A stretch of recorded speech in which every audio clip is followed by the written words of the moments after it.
बिस्मिल्लाहिर्रहमानिर्रहीम। अस्सलाम वालेकुम डियर स्टूडेंट। उम्मीद करती हूँ कि आप सब खैरियत से होंगे, ठीक ठाक होंगे।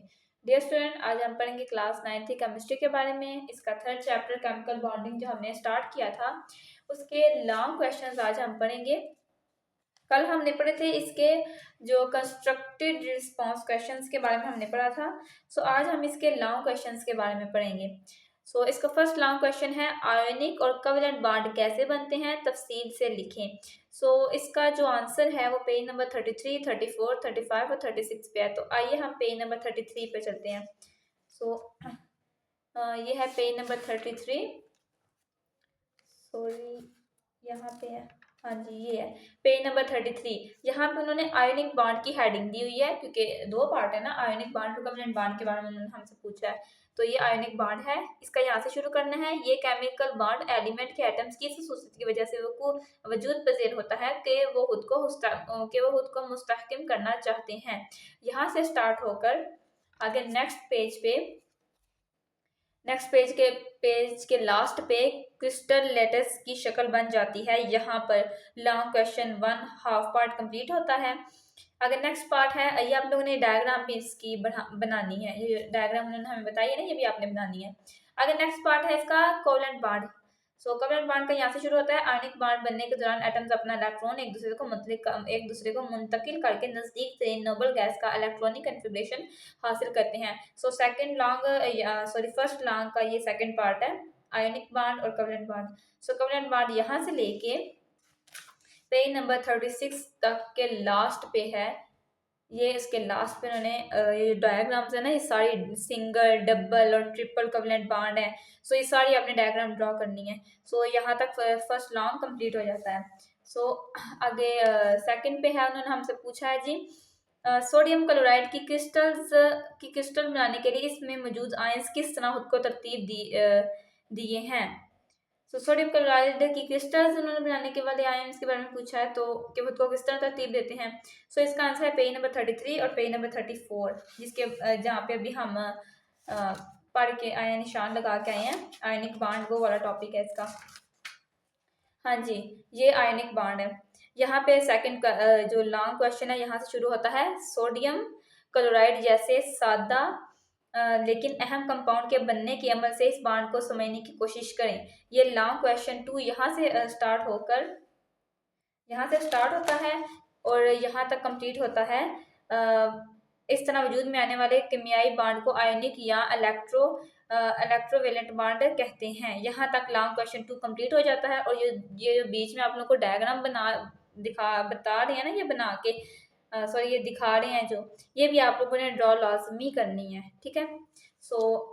आगे इसका थर्ड क्वेश्चन है जी, मेटालिक बॉन्ड को मद्देनजर रखते हुए मेटल्स की खसूसियात की वजाहत करें। हाँ जी, अब मेटल्स की खसूसियात उन्होंने पूछी है। ये पेज नंबर 40 पे है। पेज नंबर 40 मेटल्स की खसूसियात। ये है पेज नंबर 40 मेटल्स की खसूसियात। ये यहाँ से लेके लॉन्ग क्वेश्चन 3, यहाँ से लेके मेटल्स की सतह आमतौर पर चमकदार होती है, यहाँ से लेके यहाँ तक है। दबाव से मेटल्स की शक्ल सूरत तब्दील की जा सकती है। ये 5 उसके उन्होंने हमसे इसके हवास पूछे हैं। ये 5 प्रॉपर्टीज हैं, ये आप लोगों ने करनी है, ठीक है। आगे ये हमारा लॉन्ग क्वेश्चन 3 भी कंप्लीट हो गया है। आगे है जी हमारा लॉन्ग क्वेश्चन नंबर 4, आयनिक और कोवेलेंट कंपाउंड की खसूसियात का तकाबली जायजा लें। आयनिक और कोवेलेंट कंपाउंड की खसूसियात अब आ गई हैं। तो ये पेज नंबर 43 पे है। पेज नंबर 43, ये इससे अगला पेज। ये यहाँ से लेके यहाँ से ये जो इसकी प्रॉपर्टीज शुरू हो रही हैं, आयनिक कंपाउंड में मुखालिफ चार्ज रखने वाले आयंस, ये सारा आपने करना है और ये सारा भी करना है। यहाँ से लेके यहाँ तक ये आमतौर पर बिजली के कंडक्टर नहीं होते। यहाँ तक करनी है आपने इसकी प्रॉपर्टीज। आगे नेक्स्ट पे है जी क्वेश्चन नंबर हाँ जी, क्वेश्चन नंबर है 5। ग्रेफाइट क्रिस्टल बिजली का कंडक्टर है, इसके स्ट्रक्चर की मदद से इस बात की वजाहत करें। हाँ जी, अब ग्रेफाइट क्रिस्टल बिजली का कंडक्टर है, ये उन्होंने हमसे पूछा है। ये लॉन्ग क्वेश्चन नंबर 5 है, तो ये पेज नंबर 47 पे है। अब हम पेज नंबर 47 पे चलते हैं। पेज नंबर 47, हाँ जी, ये है जी पेज नंबर 47। यहाँ पे उन्होंने हमसे ग्रेफाइट के बारे में पूछा था।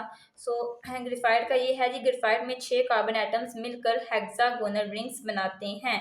अब ये मैंने यहाँ पे हेक्सागोनल रिंग्स ड्रॉ करके बताया हुआ है कि जो हेक्सा होता है उसका मतलब होता है 6। तो 6 कार्बन एटम मिलकर ये 1 2 3 4 5 6 ये 6 कार्बन एटम मिलकर हेक्सागोनल रिंग्स बनाते हैं जो तय दर आपस में जुड़े हुए होते हैं। ये हो गया हमारा लॉन्ग क्वेश्चन नंबर 5। ये यहाँ से लेके यहाँ तक आपने करना है, ठीक है। सो आगे है, आ गया जी हमारे पास लास्ट क्वेश्चन है इसका, मेटल्स आमतौर पर भारी और सख्त क्यों होती हैं। ये लॉन्ग क्वेश्चन लास्ट है, 6 है, मेटल्स भारी और सख्त क्यों होती हैं। सो ये पेज नंबर 42 पे है। अब हम पेज नंबर 42 पे, ये हम पेज नंबर 42 पे भी आ गए हैं। हाँ जी, ये हैं उन मेटल्स आमतौर पर भारी और सख्त क्यों होती हैं। सो ये यहाँ से लेके कि मेटल्स में मौजूद आज़ादाना घूमने वाले इलेक्ट्रॉन्स की वजह से ये बढ़ती रो और हरारत की मौसल यानी कि कंडक्शन होती हैं। ये यहाँ से लेके यहाँ तक है। लेकिन आप लोगों ने ये डायग्राम भी इसकी करनी है, लेकिन ये जो नीचे मैंने लिखा हुआ है ना, ये ऊपर मेरी जगह कम थी इसलिए मैंने ये नीचे लिखा हुआ है कि मेटल्स में एटम मजबूती से बने हुए होते हैं और तहों की शक्ल में एक दूसरे के ऊपर तरतीब दिए जाते हैं। जो मेटल्स में जो एटम्स होते हैं ना, वो आज़ादाना तो होते ही हैं, आज़ादाना घूमने वाले होते हैं, लेकिन वो आपस में मजबूती से बंधे हुए होते हैं और उनकी जो तहें एक दूसरे के ऊपर चढ़ी हुई होती हैं। अगर उन्हें थोड़ा सा प्रेशराइज किया जाए तो वो नीचे एक दूसरे के ऊपर फिसल जाती हैं, ठीक है। सो ये आप लोगों ने फर्स्ट पे पहले आप लोगों ने ये लाइन लिखनी है, फिर उसके बाद आप लोगों ने ये ऊपर वाला लिखना है कि मेटल्स में मौजूद आज़ादाना घूमने वाले इलेक्ट्रॉन्स की मदद से ये बढ़ती रो हरारत की वजह से ये बढ़ती रो हरारत की मौसल कंडक्शन होती हैं। फिर आप लोगों ने ये लिखनी है। आप लोग डायग्राम भी ड्रॉ करना चाहते हैं तो कर लें, बेहतर होगा कि आप लोग डायग्राम भी ड्रॉ कर लें, क्योंकि बाज़ औक़ात हमें जो आंसर है वो थोड़े भूल जाते हैं, लेकिन हमें डायग्राम याद रहती है, हमें तारीफ़ याद रहती है, तो हम वो भी लिख के मार्क्स जो पेपर में हमें मिलते हैं वो हम हासिल कर सकते हैं, ठीक है। तो डायग्राम लाजमी है, ये आप लोगों ने ड्रॉ लाजमी करनी है, ठीक है। फर्स्ट पे आप लोगों ने ये लिखना है, मेटल्स में एटम मजबूती से बंधे हुए होते हैं, ये वाली आप लोग 2 लाइनें लिखनी है, फिर आप लोगों ने ये वाला लिखना है, ठीक है। फिर आप लोगों ने डायग्राम ड्रॉ कर लेनी है।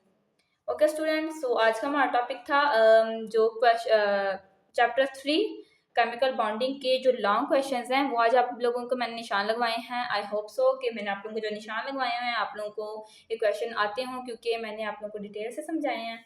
सो जो बच्चे चैनल पे नए हैं वो चैनल को लाइक और सब्सक्राइब ज़रूर कर दें, ताकि हमारे आने वाले हर नए वीडियो का नोटिफिकेशन सबसे पहले आप लोगों को मिलता रहे। दुआ में याद रखिएगा, मिलते हैं नेक्स्ट वीडियो में, तब तक के लिए अल्लाह हाफिज़।